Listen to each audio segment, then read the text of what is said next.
There are more than 100 unique styles of beer, each with their own set of ingredients, process, guidelines, history, and experience. If you're a beer lover, an industry leader, or somewhere in between, a better knowledge of beer style will improve your life and your work. Welcome to A Sense of Beer Style, essential beer style training for those who want to lead in food and beverage. I'm Julia Herz. And I'm Jeremy Storton. We're advanced Cicerones, beer judges, home brewers, and we're excited to guide you through the vast and wonderful world of beer styles. Well, everyone, welcome back to the Sense of Beer Style with Jeremy and Julia, my partner in crime here. Today we're going to talk about something that I find very fascinating. I think it's very, very important if you're a professional in the beer world, and it is vital stats on your beer. How do you feel about vital stats in your beer, Julia? They're a bit of a bane to the beginning of my existence in my beer study journey.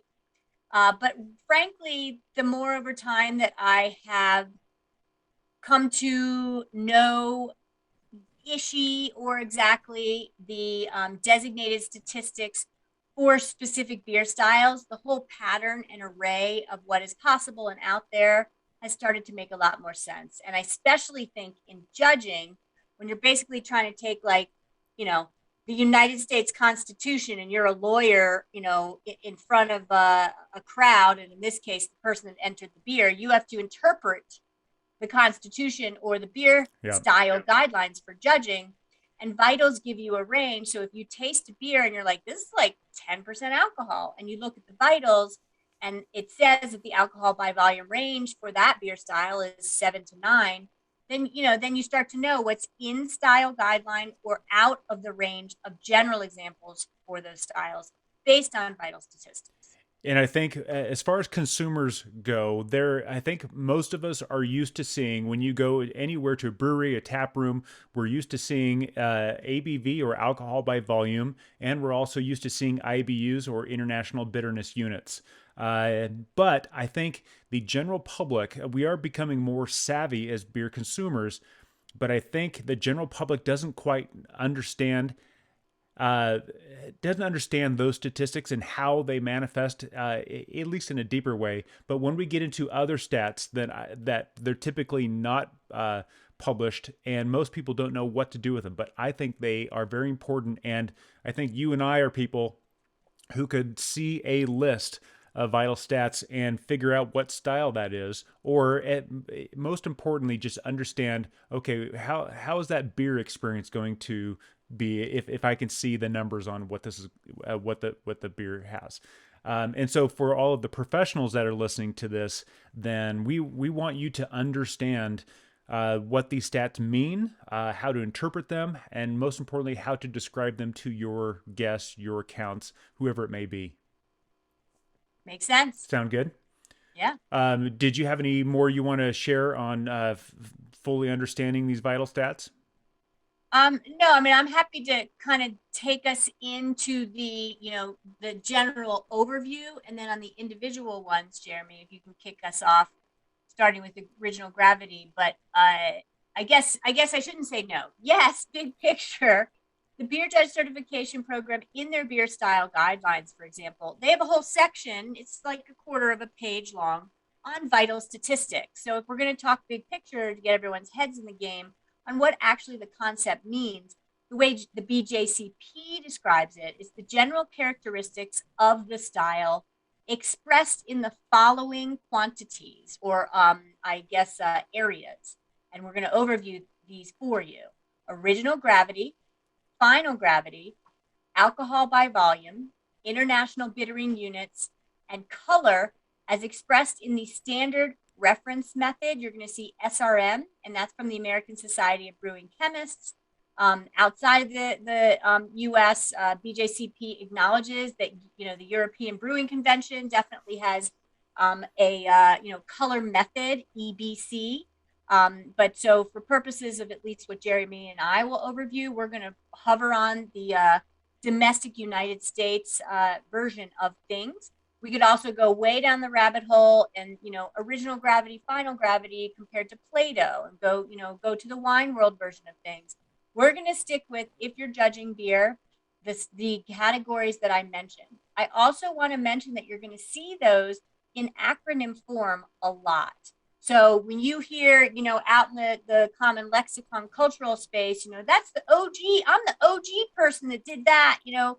In my neck of the woods, OG means original gravity, right? So when you hear OG, it's original gravity. When you hear FG, it's final gravity. When you hear or see ABV, it's alcohol by volume, and that is different than alcohol by weight. When you hear IBU, it's international bittering units. And then, as I already shared a moment ago, when you see color referenced as SRM, it's related to standard reference method. And basically, the vital stats are guidelines and not absolutes. They're where most examples fall, right? And not every possible commercial example of that style that might even be listed as a world-class commercial example, if tested, would fall and check the box in the ranges in the style guidelines. But they are often very close. And the vitals are here to help judges determine judging order, not whether an example should be disqualified, meaning if you're going to sit to judge and you have some alcohol by volumes that potentially are listed, you want to rank them and judge the less impactful ones first and the more intense ones later. Great. And so I'm going to kick off with original gravity, and you will see that as OG almost everywhere. For the original gravity is, the best way I can think of this is when you have pure water that's been either reverse osmosis or distilled. You have pure water with no salts, nothing in it, and at a constant temperature of 60 degrees Fahrenheit or about 15 degrees Celsius, you're going to have a gravity of 1.000. It's going to look like 1,000 with a decimal instead of a comma, and that is what we're gauging everything against is pure water at 60 degrees Fahrenheit or 15 degrees Celsius. And when you add salt, or in the case of beer, sugars, then you're going to increase that gravity. And when you have enough sugars in there, we're going to use example of 1.060. Oftentimes, especially as a home brewer, we just call that 1060. It's just a simpler way to imagine that. But when you think about how, and we'll usually measure this with a hydrometer. It's a tiny little tube with a kind of a glass float in it. There's lead on the bottom and a skinny tube at the top with some numbers, and that's a hydrometer. We're going to use that. We can also use a refractometer. You can find pictures of these anywhere, but you put a drop on a lens and you can see where the sugars come out. The best way to understand this is think about pure water or seawater. Anyone who's ever been to the Dead Sea, you know that you can like float out of your shoulders. Or if you are a diver, you need more weight if you're in seawater than you do in freshwater. And that's just because when there's more solute, when there's more stuff in the water, then things tend to float better. And so that is the gauge that we're using to determine how much is in there. Another thing to note as well, my experience as a home brewer dictates that if I see the original gravity, assuming that it attenuates, meaning the yeast will consume all the sugars, if it attenuates fully like it's supposed to, then I can use the original gravity to ballpark what kind of alcohol by volume I'm going to get. And that's a good way to think about it. One little note on original gravity as well is some people use gravity, some people use Plato, and I think I remember reading, and my understanding is with the British cultures, they typically use gravity scaling in determining their sugars. And back in the day when we were a bunch of home brewers trying to figure out how this whole home brewing thing worked, and we being the Americans, when we're looking at texts to learn how to homebrew, well, why not pull from the British, because it's English and we can understand it. And so a lot of us home brewers still use gravity today, and by that extension, a lot of commercial brewers still use gravity to this day. And so oftentimes they will show you the original gravity, as a consumer, there's not much that you need to hang your hat on, but if you understand this, then great. As a professional, understanding the original gravity of your beer will help kind of determine a little piece of the puzzle of this beer. And with all the rest of the stats we're going to discuss, then you can really make this clear for your guests. But Julie, I think you've got final gravity, unless you want to add to OG. Sure. I'll kind of summarize in 2 sentences or so what Jeremy said to kind of bring you back to center. And it's great to get taken through the nuance. And then I will talk about final gravity. And to me, no matter where you are in the space, final gravity really is much more relative to the relevance of when you're drinking a beer, because it has to do with something that you're actually able to somewhat perceive and measure, whereas the original gravity is only able to be measured by the individual that is brewing the beverage. So, what Jeremy basically said for original gravity is the specific gravity of wort, which is unfermented beer before fermentation, right? That's your OG or original gravity. And then the geekier level of where he went was saying a measure of the total amounts of solids that are dissolved in the wort, right? And it compares the density of the wort to the density of the water, which is then conveniently given as the number. And Jeremy used an example, and he talked about, and I'm going to say 1.000 at whatever, Fahrenheit is calibrated to, often 60 degrees Fahrenheit. So that's the geeky summary of what Jeremy geekily just said. And on to final gravity. Yes, there's a lot of geekery here for sure. Totally. And I'll give it to you in a few sentences again. The specific gravity of a beer as measured when fermentation is complete, the final gravity, FG, right? And when is fermentation complete? It's when all desired fermentable sugars have been converted to alcohol and carbon dioxide gas. I say that word desired, that's very important, because there's residual sugar left over in most every beer and wine in existence. Fermented to bone dry would just not leave a beverage that has any essence of interest for being palatable. You can sometimes have final gravities that are below 1.000, but it's a very unique proposition. So final gravity, when fermentation has occurred, the number is always less than original gravity. That's an easy way to also think about it. In my beer studies, looking at the majority of, 100 plus beer styles, a lot of the original gravities I noticed are, in the 1040 to 1060 range. And then I often see in the style guidelines, in the vital statistics, that the final gravities are often in the 1008 to 1012 range. So that's a good example of the differences between the two. And then I think, Jeremy, you would now next take us to, you're going to talk about Plato. Yeah, but can I jump in? There's something on final gravity I think is relevant.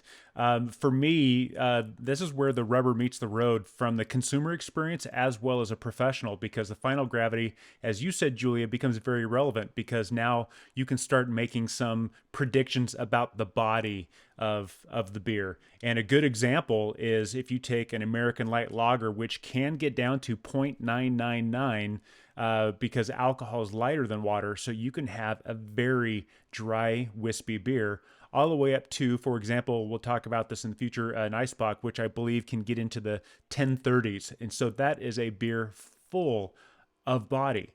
And a good way to think of this is anything 1010 or less is going to be relatively dry. Anything above 1010 to 1020 is going to be pretty full, and anything above 1020 is just going to be a beast of a body of a beer, all alliteration aside. And that's where I think final gravity becomes a little bit more relevant to the experience. Great addition. Thank you. And then kind of take us to Plato and how that converts. Yeah, Plato is another way to measure the solute in your wort. And that is something that, by my understanding, most of the world outside of the UK uses the Plato system. That's very simplified, but a lot of people use Plato or they use gravity. So Plato is just another system. A lot more commercial brewers in the US use Plato these days as well. But Plato is based upon the same standard. The numbers seem different at first, but there's a very, very simple conversion. And if we are to take, we talked about the original gravity of 1060, 1.060. If we were to take that first 1.0 and just dismiss it, just get rid of it altogether, so we're left with the number 60. And then we divide that number 60 by 4, and we end up with 15. Then we have the same beer as a Plato or a 15 Plato, designated by a capital P with a little degree symbol after it. It'll be 15 degrees Plato or a gravity of 1060. And so that's where they're correlated. And it's a very simple conversion. It's a very simple way to translate. We're kind of using two different languages, but we're basically talking about the same thing with the Plato system. So if you see original gravity or OG or FG on a beer list or on something like that, or if you see Plato, you'll be able to convert that pretty easily. Awesome. Nothing to add. That's very thorough. And it's relevant because a lot of people's minds are trained in Plato and then they need to convert. Thank you for listening to A Sense of Beer Style, the essential beer style training for those who want to lead in food and beverage. With advanced Cicerones, me, Julia, and me, Jeremy.